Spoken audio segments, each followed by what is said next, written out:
First Book of Samuel, chapter 14. Now it came to pass upon a day that Jonathan the son of Saul said unto the young man that bare his armor, Come and let us go over to the Philistines' Gideon, that is on the other side. But he told not his father. And Saul tarried in the uttermost part of Gibeah under a pomegranate tree, which is in Migron, and the people that were with him were about 600 men. And Ahiah, the son of Ahitub, Ichabod's brother, the son of Phinehas, the son of Eli, the Lord's priest in Shiloh, were in ephod, and the people knew not that Jonathan was gone. And between the passages by which Jonathan sought to go over unto the Philistines' garrisons, there was a sharp rock on the one side and a sharp rock on the other side, and the name of the one was Bozez, and the name of the other was Sineth.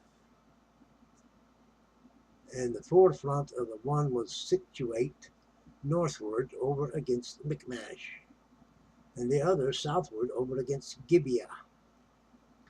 And Jonathan said to the young man that bare his armor, Come and let us go over unto the garrison of these uncircumcised. It may be that the Lord will work for us there, for there is no restraint to the Lord to save by many or by few. And his armor bearer said unto him, Do all that is in thine heart, turn thee, behold, I am with thee according to thy heart. Then said Jonathan, Behold, we will pass over unto these men, and we will discover ourselves unto them. If they say thus unto us, Tarry until we come to you, then we will stand still in our place, and will not go up unto them. But if they say thus, Come up unto us, then we will go up, for the Lord hath delivered them into our hand, and this shall be a sign unto us. And both of them discovered themselves unto the garrison of the Philistines. And the Philistines said, Behold, the Hebrews come forth out of the holes where they hid themselves.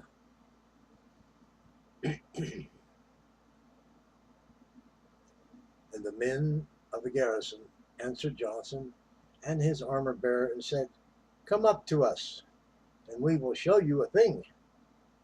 And Jonathan said unto his armor bearer, Come up after me, for the Lord hath delivered them into the hand of Israel.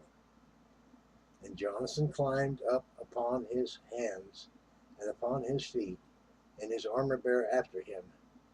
And they fell before Jonathan, and his armor bearer slew after him. And that first slaughter which Jonathan and his armor bearer made was about 20 men within, as it were, a half acre of land, which a yoke of oxen might plow. And there was trembling in the host in the field, and among all the people, the garrison and the spoilers they also trembled, and the earth quaked. So it was a very great trembling.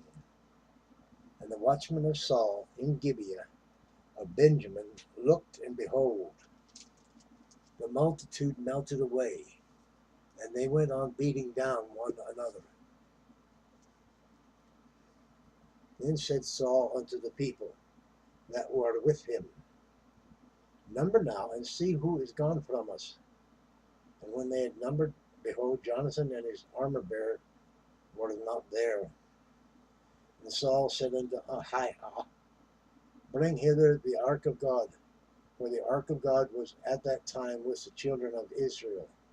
And it came to pass, while Saul talked unto the priests, that the noise that was in the house of the Philistines went on and increased. And Saul said unto the priest, Withdraw thine hand.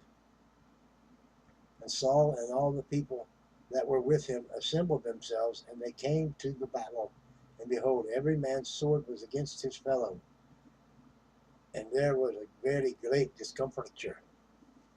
Moreover, the Hebrews that were with the Philistines before that time, which went up with them into the camp, from the country round about, even they also turned to be with the Israelites that were with Saul and Jonathan.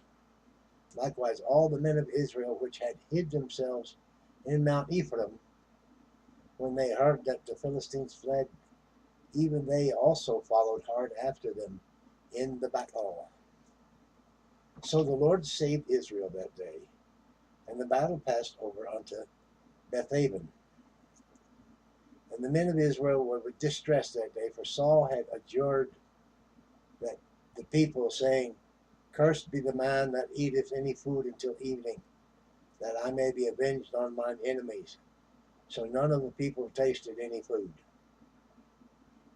And all they of the land came to a wood, and there was honey upon the ground. And when the people were come unto the wood, behold, the honey dropped, but no man put his hand to his mouth, for the people feared the oath. But Jonathan had not when his father charged, and the people with the oath. Therefore he put forth the end of the rod that was in his hand, and dipped it in an honeycomb, and put his hand to his mouth, and his eyes were enlightened. Then answered one of the people, and said, Thy father straightly charged the people with an oath, saying, Cursed be the man that eateth any food this day. And the people were faint.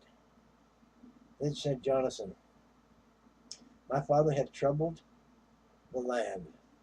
See, I pray you, how mine eyes have been enlightened, because I tasted a little of his honey, of this honey. How much more, if haply the people had eaten freely today of the spoil of their enemies, which they found?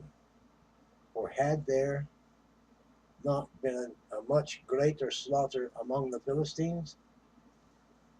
And they smote the Philistines that day from Michmash to Ajalon, and the people were very faint. And the people flew upon the spoil, and took sheep and oxen and calves, and slew them on the ground, and the people did eat them with the blood. Then they told Saul, saying, Behold, the people sin against the Lord, in that they eat with the blood. And he said, Ye have transgressed. Roll a great stone unto me this day. And Saul said, Disperse yourselves among the people, and say unto them, Bring me hither every man his ox, and every man his sheep, and slay them here, and eat, and sin not against the Lord in eating with the blood.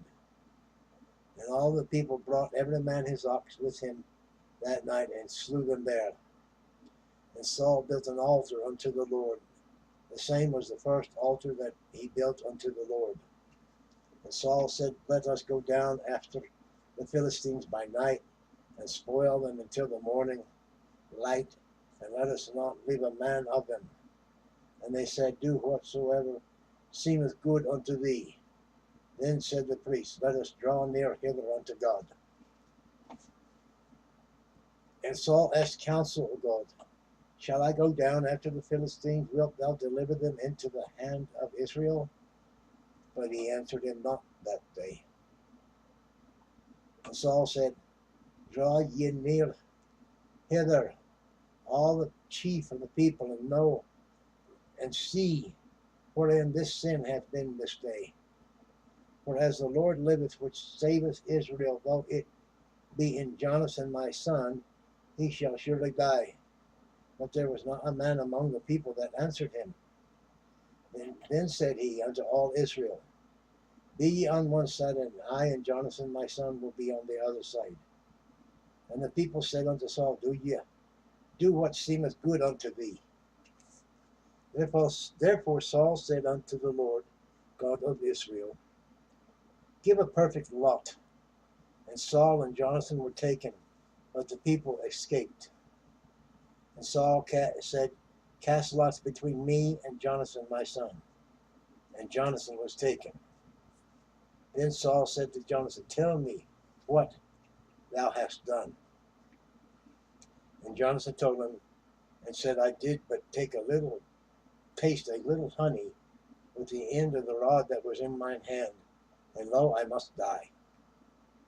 And Saul answered, God do so and more also, for thou shalt surely die, Jonathan.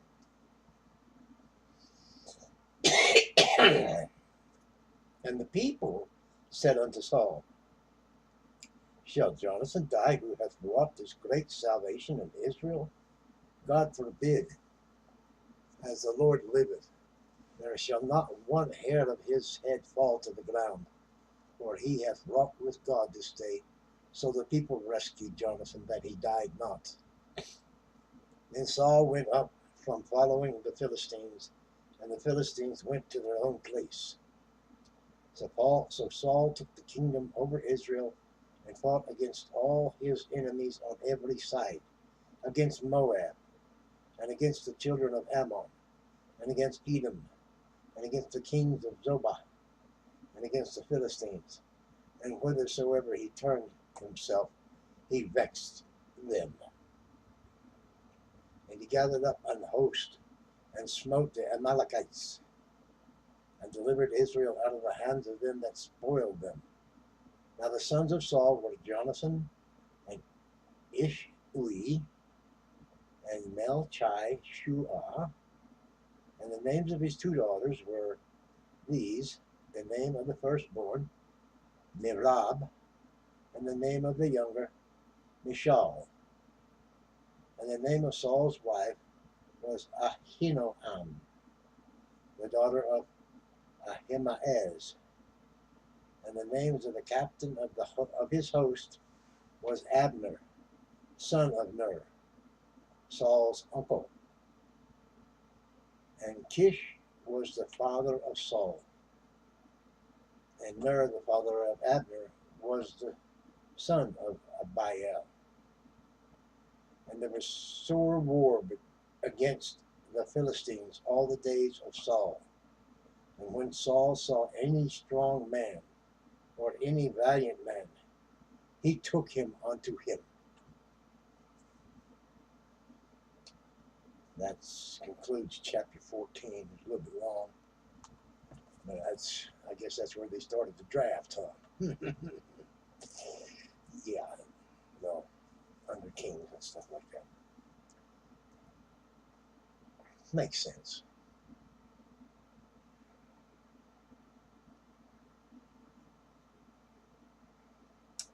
I just let you think what you will. Just read it to you and let you decide for yourself. That's the best way I know to do. What makes sense to you and what don't, and what you ponder on, and what you ask the author about. And then listen inside yourself.